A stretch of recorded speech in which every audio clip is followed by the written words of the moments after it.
Queridos irmãos, queridas irmãs, então dando sequência, esse livro é de número 463, Diálogo com as Sombras, Hermínio Corrêa Miranda. Poderemos, não obstante, tentar oferecer algumas noções colhidas em alentados livros, facilmente encontráveis no mercado, praticamente em todas as línguas vivas. Um desses autores é o médico francês Dr. Gerard Encausse, contemporâneo de Allan Kardec, que, sob o pseudônimo de Papus, escreveu abundantemente sobre o assunto. Seu filho, o Dr. Philippe Encausse, também médico, revelou igual interesse pela matéria, produzindo algumas obras sobre o assunto, como Ciências Ocultas e Desequilíbrio Mental. É lógico que aqui eu estou traduzindo, porque está em francês e eu não domino esse idioma. Quem domina é Fernando, é Diogo, eu não domino nada, né? Então, continua Hermínio Miranda, colheremos algumas informações na obra de Papus, intitulada Tratado Elementar de Magia Prática. Então, percebemos aqui que Hermínio Miranda recorre a essa obra de Papus, né? Antes de mergulharmos no seu livro, creio útil transmitir ao leitor espírita uma ideia de posição de Papus em relação ao espiritismo. Então nós temos que ficar atento, porque não é porque Hermínio está recorrendo a uma obra paralela que devemos acreditar 100% nela. Não. Eu sou muito esperto com relação a estas questões. Se eu ver que não condiz com o espiritismo, eu a desclassifico aqui do trabalho. Existe, não obstante, escreve ele, a página 11 de seu livro, uma forma de experiências mágicas próprias para as pessoas pusilânimes, e que aconselharemos a quantas desejarem divertir-se, dedicando à sobremesa alguns momentos aos fenômenos de espiritismo. Nada tem de difíceis, e sim muito consoladores, e afinal de contas situam-se a tal distância da verdadeira magia que não há a temer nenhum acidente sério, desde que não se esqueça da preocupação de deixar as coisas no momento oportuno. Ao apreciar alguns aspectos da magia, da qual o Dr. Encausse é admirador, ardoroso, tentemos não ser tão radicais e superficiais como ele em relação ao espiritismo. Em boa parte aqui, nós não concordamos com esse doutor, porque a filosofia dele é totalmente, até aqui, veja bem, nós ainda não tivemos oportunidade de estudar, de ler o restante, mas até aqui a filosofia desse doutor Gerard é totalmente uma filosofia contrária, oposta, um pouquinho semelhante, um pouquinho, mas a doutrina dos espíritos nos ensina. Não sei se você já prestou atenção nisso. É preferível você rejeitar 9 verdades que aceitar uma mentira, ou mais ou menos. Então, por exemplo, chega uma pessoa e te entrega 10 ternos com gravata. Só que você, ao observar, 9 ternos são idênticos, mas um tem uma cor um pouquinho diferente. Aí você conversa com aquele alfaiate, né, aquele que fez os ternos com o alfaiate. Ele fala assim: mas é um detalhezinho tão insignificante que ninguém vai perceber. Ninguém pode não perceber, mas a tua consciência sabe. Então a doutrina dos espíritos é assim: não existe meio termo. Comigo aqui não há meio termo. Ou é ou não é. Não existe improviso no espiritismo. Ou é ou não é. Pronto. É simples. Então, até aqui, a filosofia do Dr. Gerard praticamente não tem quase que nada a ver com a filosofia espírita. Mas vamos continuar, né? Então,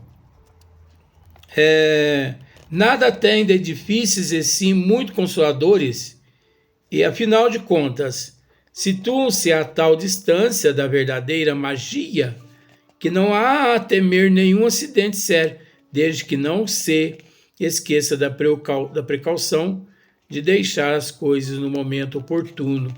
Ao apreciar alguns aspectos da magia da qual o Dr. Incaus é admirador,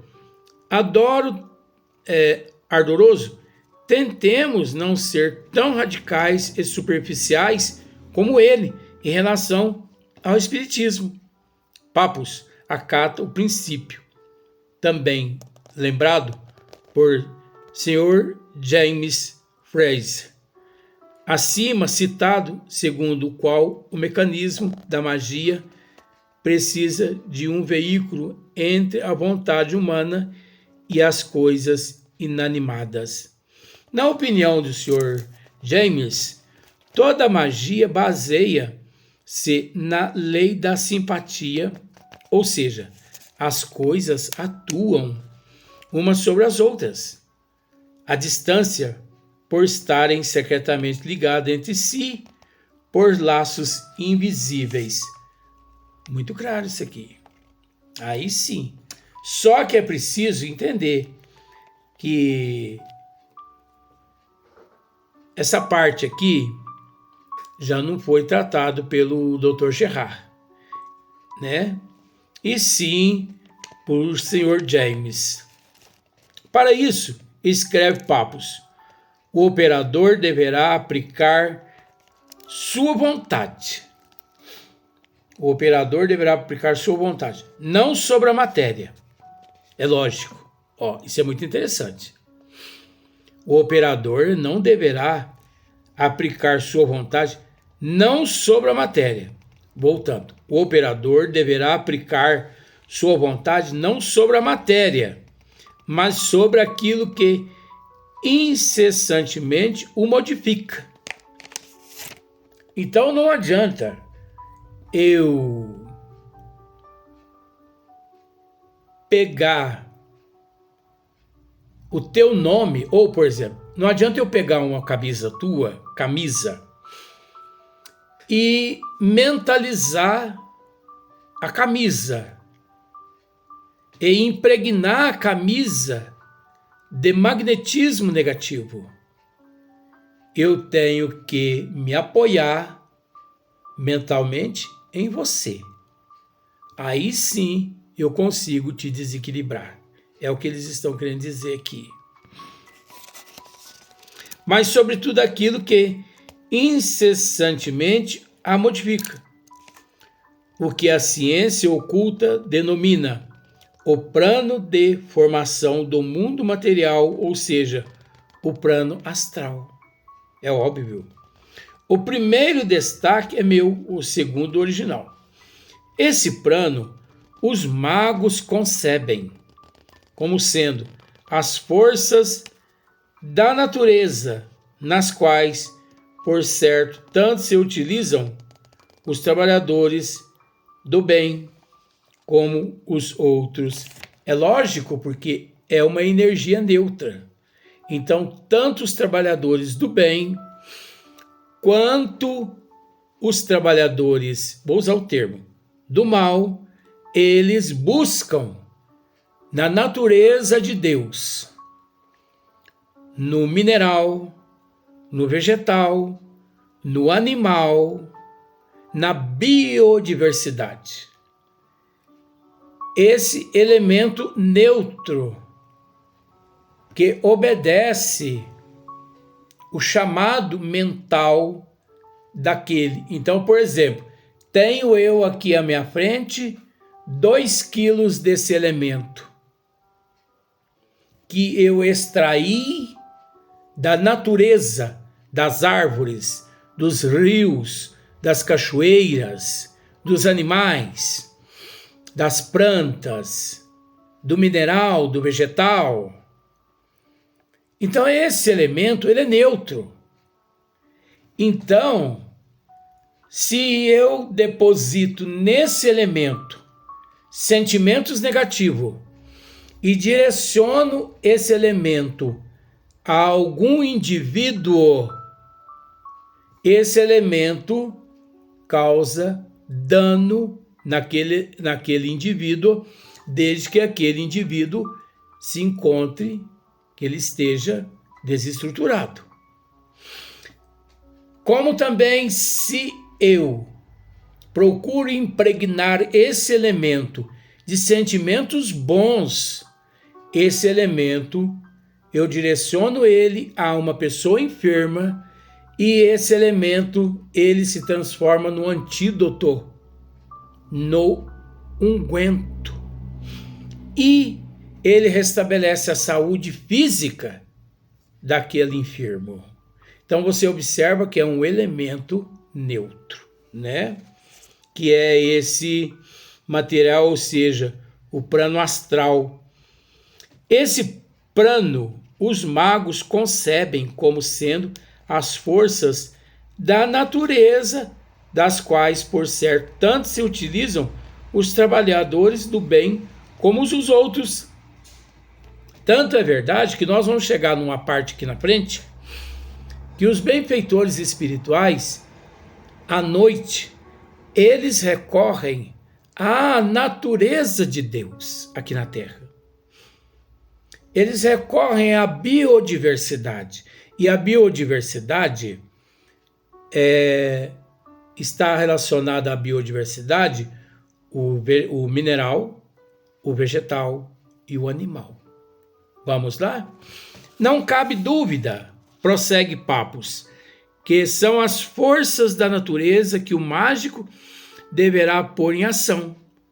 Ele deverá pôr em ação através do magnetismo dele, através da vontade, porque você sabe que o espírito, ele transita aqui na Terra através do perispírito. Então a vontade do espírito se faz presente onde quer que esteja, graças ao teu perispírito. Então, sob o influxo da sua vontade, tá vendo? Mas que classe de forças são essas? Diz ele que são as forças hiperfísicas. Assim entendidas, as que apenas diferem das energias meramente físicas nas suas origens, pois emana de seres vivos e não de mecanismos inanimados. É lógico, apenas de seres, animados e não de seres inanimados. No fenômeno da pronta germinação, crescimento da planta e produção de frutos, que alguns faquires teriam realizado, segundo testemunhos dos quais Pappus acredita, aconteceria apenas uma abundante doação à semente e depois à planta e ao fruto das energias orgânicas do faquir, que se poderiam em consonância com as energias armazenadas na semente. É a mesma coisa. A vontade do faquir, diz Pappus, põe em ação uma força capaz de desenvolver em algumas horas a planta que, em condições normais, levaria um ano para atingir aquele ponto de crescimento. A dita força não tem muitos e diversos nomes de bom sentido. Pura e simplesmente chama-se vida. A magia seria, portanto, uma ação consciente da vontade sobre a vida.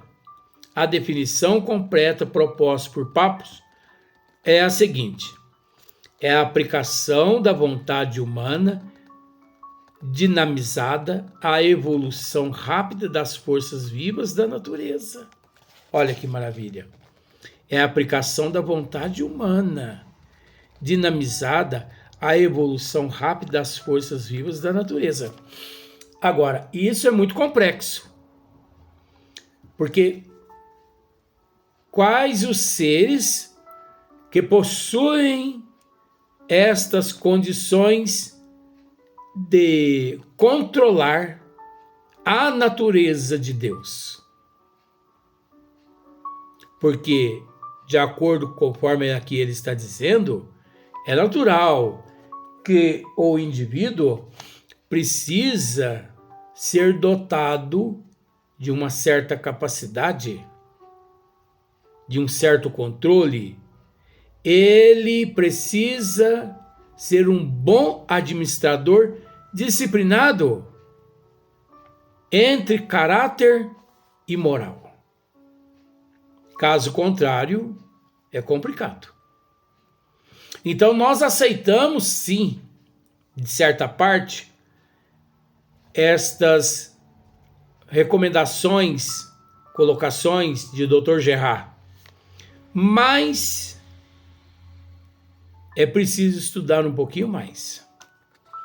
A página 91 resume ele a sua teorização ao dizer que são 3 as maneiras de agir sobre a natureza. 3. As maneiras de agir sobre a natureza. Primeira, fisicamente. Não sei, vamos ver. Modificando a natureza do ser ou de um ponto qualquer da natureza pela aplicação exterior de forças físicas que utiliza o trabalho do homem. Não tenho lá essa certeza, por vários outros motivos. A agricultura em todas as categorias, a indústria com todas as suas transformações entram neste quadro? Creio que não.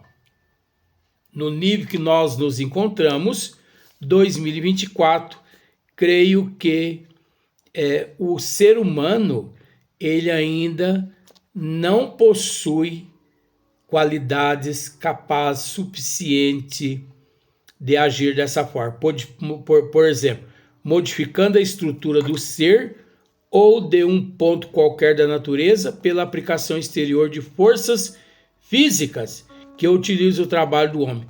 A agricultura em todas as categorias, a indústria com todas as suas transformações entram neste quadro. Creio que não, por enquanto não. Se isso for verdade, eu acredito que daqui uns 200 anos. Por enquanto não. A segunda questão, fisiológica ou astralmente. Quando vem lá esse termo astralmente, tem um certo cunho de mitologia. Mas vamos lá. Modificando a estrutura de um ser por meio de aplicação de certos princípios e de certas forças, não é forma exterior, mas aos fluidos que circulam dentro do aludido ser. A medicina, em todos os seus ramos, é um exemplo desse caso, e haveremos de declarar que a magia, ele a escreve com letras maiúsculas, embora escreve espiritismo com letras minúsculas. Admite a possibilidade de influir sobre os fluidos astrais que atuam na natureza e sobre os que atuam nos homens. De fato, essa segunda questão também aqui é do nosso irmão Dr. Gerard, também Papus, né? Considerado Papus, também não condiz com a realidade do que acontece aqui na Terra em todas as áreas, tanto na biodiversidade mineral, vegetal, animal, medicina, natureza, como se diz aqui, na agricultura, ainda a humanidade, o nível da humanidade. Veja bem, nós não estamos desfazendo desse assunto tratado por eles, mas cremos que essa matéria é algo para daqui 200 anos, porque por enquanto o materialismo, o apego, o orgulho, o egoísmo, a inveja, o ciúme ainda não permitiu que o homem se compenetrasse com a natureza divina, sondando os mistérios de Deus que são permitidos até certo ponto. Então, a humanidade ela está preocupada com as cifras, com o PIB elevado, o ágil e o deságil, orgulho, egoísmo. O homem ainda não está preocupado. Vamos pensar em 100% da humanidade, 1% em 8 bilhões, sim. Mas o restante não está preocupado com essa questão aqui ainda não. Por isso essa questão aqui ela ainda não vale nada aqui para nós. A terceira questão de Papus. Psiquicamente. Vamos ver o que ele trata de psiquicamente. Atuando diretamente não sobre os fluidos, mas sobre os princípios que o põem em movimento. Como? Se o homem ainda não aprendeu a enxergar com os olhos da alma, e sim com os olhos da matéria, que por vezes o aproxima do primitivismo e do materialismo e dos vícios os quais nós trazemos de vidas passadas. Põe em movimento. Vamos conferir. Colaboradores desencarnados. Então, aqui agora escreve, agora já mudou para André Luiz. Escreve André Luiz. Os colaboradores desencarnados. Esqueçamos Papus, tá? André Luiz diz, que os colaboradores espirituais extraíam forças de pessoas e coisas da sala, inclusive da natureza, em derredor que, casadas aos elementos de nossas esferas, fazia da câmara mediúnica precioso e complicado laboratório. Veja bem, você se lembra que no princípio, hoje, dissemos a respeito dos elementos da natureza, o quanto esses elementos contribuem com os trabalhos, nos ajudando. Agora, você observa que aqui André Luiz, ele se refere aos mentores espirituais da casa e não aos médios. Porque os médios, eles ainda não estão preparados para poder dentro da sala mediúnica, mentalizar a natureza de Deus e extrair da natureza de Deus os elementos condizentes e necessários aos trabalhos mediúnicos. Enquanto os mentores possuem, tanto é que aqui os mentores que saíram dos trabalhos mediúnicos e foram em busca da biodiversidade, em busca dos elementos para poder ajudar nos trabalhos. Vejamos. Os colaboradores espirituais extraíam forças de pessoas e coisas da sala, elementos que os encarnados nem imaginavam ser possuidores, inclusive da natureza em derredor, né, que casadas aos elementos de nossa esfera, fazia da câmara mediúnica precioso e complicado laboratório. Então veja bem, nós sabemos que as árvores, as flores, as plantas, os rios, as pedras, as montanhas, todas são compostas de elementos, de energias, mas que nós aqui no corpo físico ainda não possuímos, não temos capacidade evolutiva de compreender como extrair esses elementos. Que Papos está certo? Sim. Eu não estou dizendo que Papos está errado. Não sei se você já observou isso desde lá do princípio. O que nós estamos dizendo é que tudo que Papos está, né, esse doutor Gerard, o nome Papos, o que ele está dizendo é que é algo para daqui 200 anos. Ou para um médio como Chico Xavier, Divaldo Pereira Franco, que sabe buscar na natureza os elementos necessários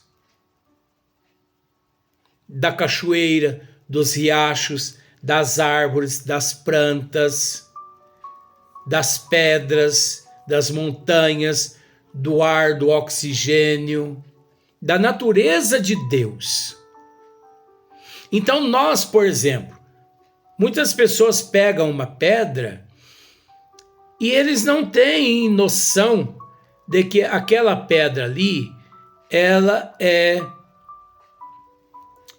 um aglomerado de moléculas, um aglomerado de energia, matéria condensada, e que levado a um aparelho específico, é natural que conseguem captar a radiação daquela pedra.